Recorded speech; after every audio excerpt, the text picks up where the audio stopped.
Okay, now let's continue with the lecture. Complete topic 6. Okay, example 6.3.4 is the application of all the things we've discussed. Okay, the solution of the tutorial has already been posted on Google site. Okay, so go and take a look at it. I hope you have actually gone through the answer. Okay, so you just try to sketch based on what we have discussed on the workings, okay, of tutorial 6 question 1. Okay, so someone wrote a Python implementation for this, which I just include here. Okay, so now we will proceed to the Laplace smoothing. So we are asked to compute the probability density of customer with a balance of 2080 given default n. Okay, so I'll run out and I'll show you how to do this. Okay, so first we have to key in the data, right? This is the data. Okay, yeah, some of you don't quite know where to find the table. I've already created the highlighted table here. Okay, so yeah, it's the same as example 6.3.2 just now, same table. Now it's just, now we will highlight the default equals to n case, okay, meaning no default. So we need to, based on this, we need to estimate, okay, from the data, okay, the mean of the balance. Okay, so where can we find the data? I've already identified it here. Okay, so it's just the mean of these values. Okay, those are highlighted here. So if you want to know the final answer, it's given here. Okay, 614. Okay, this is the variance. If you want the standard deviation, just take the square root. So this is the value. Okay, so let's turn back to the question. So what's the probability density? Okay, so the probability density is going to be, use the formula for normal distribution. Okay, so let's just show, okay, the calculation is here. So the answer, the final answer is for this part is actually going to be this. Okay, for part A. So that's it. So since I've explained here, I will not post the answer, okay, to Google site. Okay, next we're asked to compute the probability of customer who is a student given default equals n. If you pay attention in the previous video, you should know that it's going to be equals to 0. Why? Okay, because the probability of student, okay, which is a student but no, okay, is what? Go back to the table. So the student, when default is n, right? Okay, we take a look at student. No, all no. So what is the probability for student to be yes? Of course, it would be 0, right? Okay. So the answer to this is 0. Okay, actually previously I've already calculated, because we are asked to calculate the probability density, right? Okay, so the example for this would be if we multiply everything together for the no case. Okay, because this thing is actually 0, so the final answer here is actually just 0. Okay.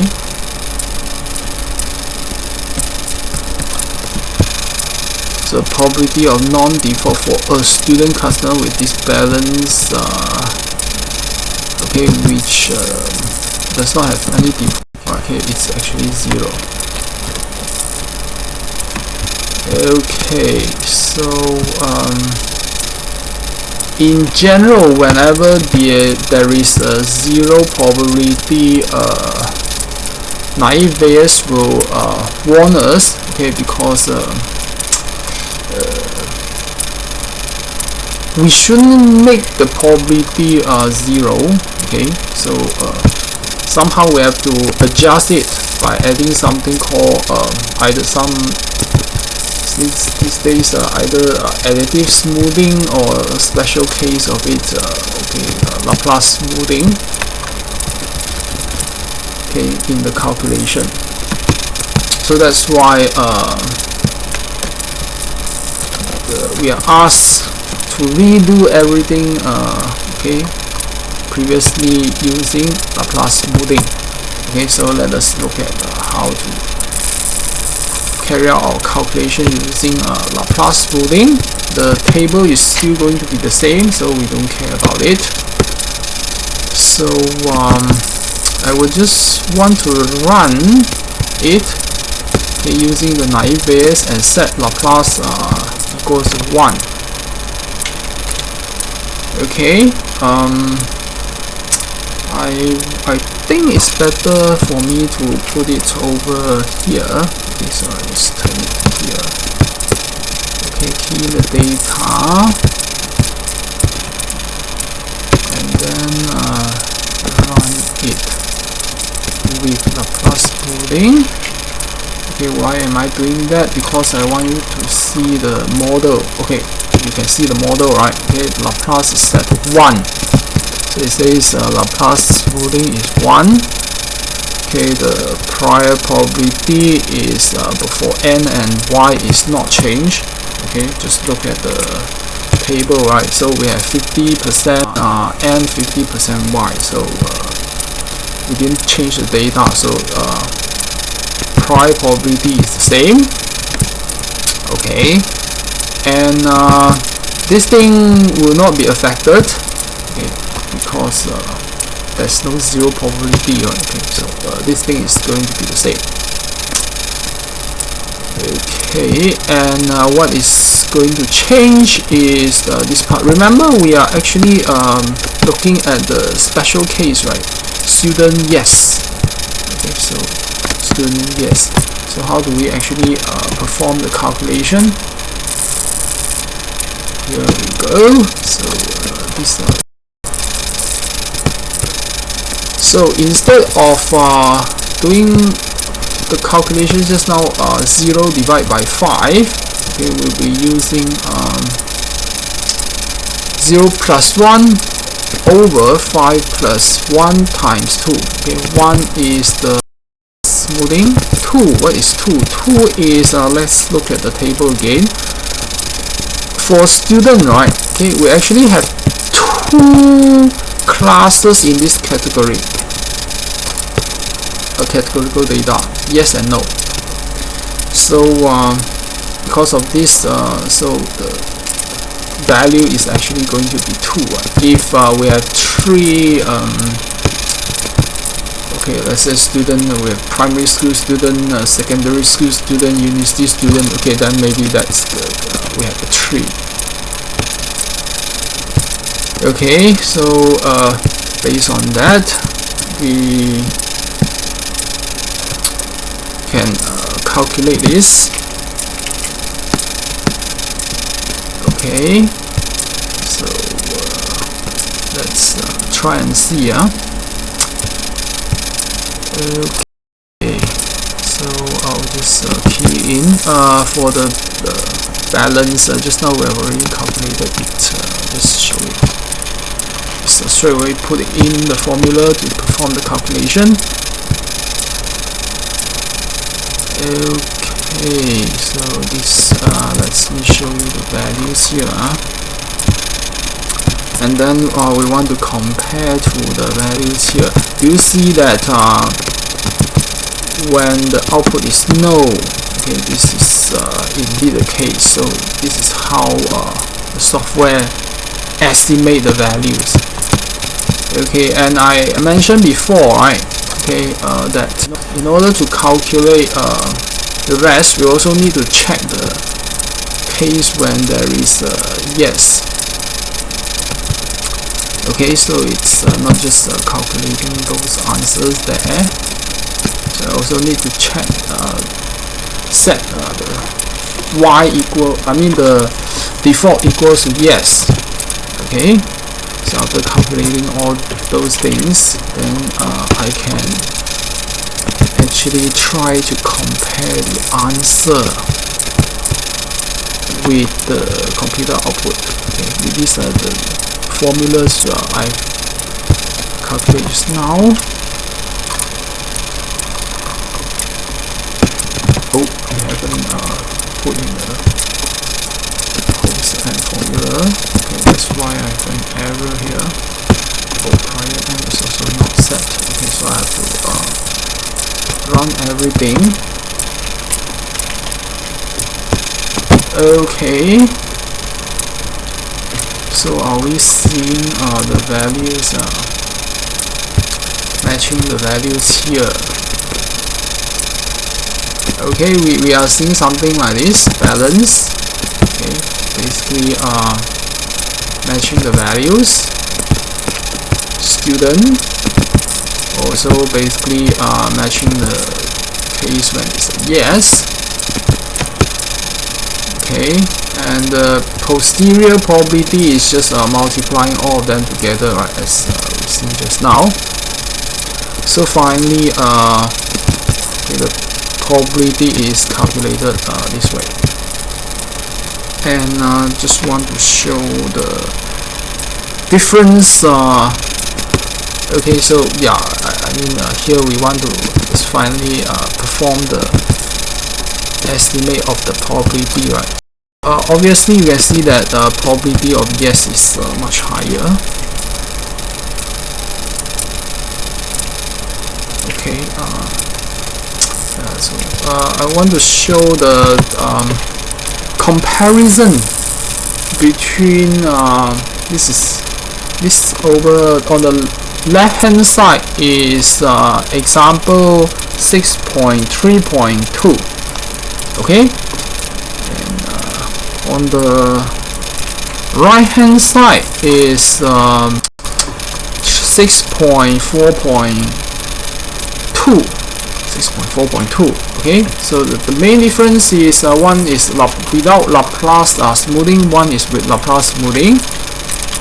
Okay, so we can see that priority doesn't change, the balance doesn't change, so the main changes is here. Okay, so this part is 0. Now change to this based on the Laplace smoothing. Okay, others would automatically adjust, and then we can look at the final predicted probability is 0.5763, okay, which matches our calculation here. Okay, so that's all. Can I say that's all? Yeah, I should better complete everything, right? Okay, so I'll consider 6.4.2 done. Okay, I'll try to upload the solution. I think, do I need to upload the solution?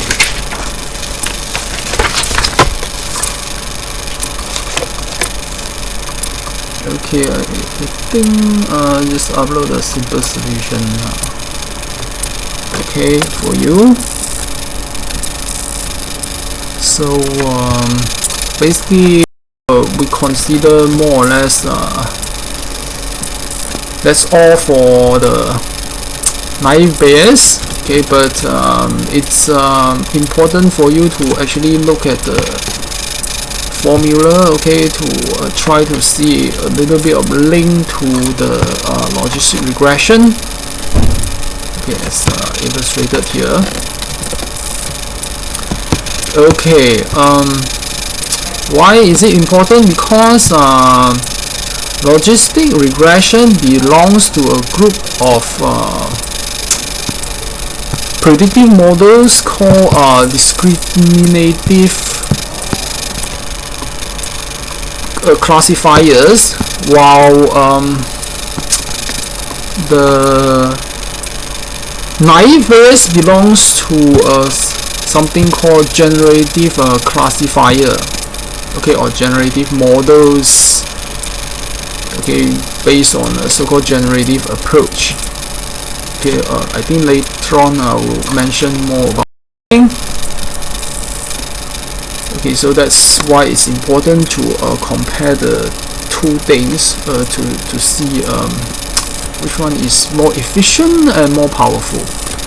Okay, naive Bayes is actually a special case of something called Bayesian network. Okay, Bayesian network, or it's also called belief network. Okay, this thing is not going to come out in the final assessment. Okay, so it's here for your reference, just for you to know that there are more sophisticated models around. Okay, so basically you can skip this section, and solution for practical 5 is already, the illustration for practical 5 is already uploaded. So okay, so that's all for topic 6. Okay, I hope you actually put in the efforts to carry out the calculations, work with R at home. Okay, that's all.